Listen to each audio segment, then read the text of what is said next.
Prime Minister Dr. Rowley says government will move ahead to have the Civil Asset Recovery and Management and Unexplained Wealth Bill passed and made into law. This as he criticized those who oppose the law, which he says will help deal with not just violent crime but white-collar crime. The bill seeks to investigate property owners, business persons and others with accumulated wealth as to the means in which they are acquired. More from Rishi Harrynanan. It will give our security agencies and our courts a fighting chance against those who have been enjoying the best of this country while behaving in the worst of ways. The words of Prime Minister Dr. Keith Rowley as he said, debate on the Civil Asset Recovery and Management and Unexplained Wealth Bill will end on Monday and go before a committee of the whole. This means that every member of Parliament will be able to share their thoughts on each of the 75 clauses in the bill before a vote can be taken. Dr. Rowley said this law will help in dealing with violent crime and white-collar crime. What about the criminals who have the ability to generate contracts, to hand those contracts to people and then take a portion back for themselves? Who is going after those people?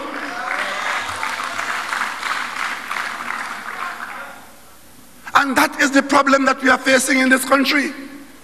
He said money laundering is a major concern. In 2017, more than $20 billion in suspicious financial activity was reported by the Financial Intelligence Unit. They want us to remain in a situation where you do not have the ability to pursue the wrongdoing that so pervades this country. They want to remain in a situation where a person could be part of a criminal enterprise, rape this country for hundreds of millions of dollars or how much. The conspirators have made their jail in America already. They turn state witness and give their testimony. But people could stay in this country and laugh at this country and laugh at the Americans because we have no ability to get them before the court. He criticized those, he said, who want a status quo to remain so that they can steal money knowing nothing can happen to them.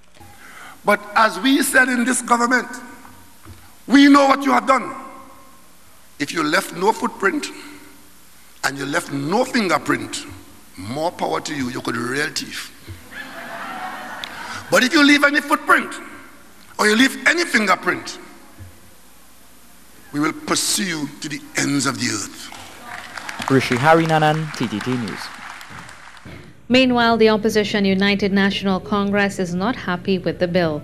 Speaking during a media conference at the office of the opposition leader today, Senators Anita Haynes and Wade Mark questioned the legality of the bill. The Attorney General has already stated that when he feels he will not get a special majority, he will tinker with the legislation and make it a simple majority. And that is, again, the total disregard for the rule of law in this country.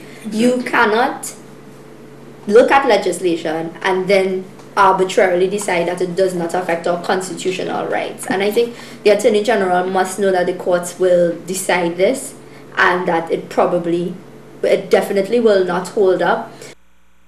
Wade Mark, who leads the opposition in the Senate, says they will challenge the bill.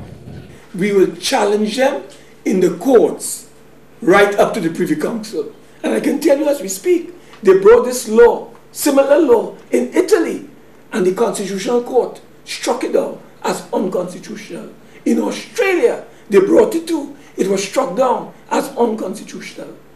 You cannot bring legislation on this flimsy basis of suspicions not working in Trinidad and Tobago. It can't fly. According to the Ministry of Communication, there were 2.5 years of public consultations on the bill. It says the law does not require a special majority because it does not infringe on any of the 3/5 rights. It is a simple majority piece of law and is recognized as due process within the constitutional parameters. The bill also outlines several mechanisms to protect the rights of citizens. These include assets are not automatically forfeited. There is a court process first, and there can be no forfeiture unless the court gives an instruction.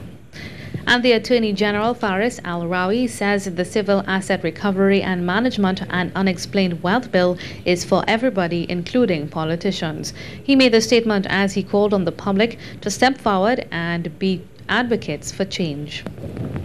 This is not about the current office holder, Faris Al-Rawi, or the current Prime Minister. These are laws for the Republic of Trinidad and Tobago, and we subject ourselves to those same laws. So if it is so bad, how come we want it?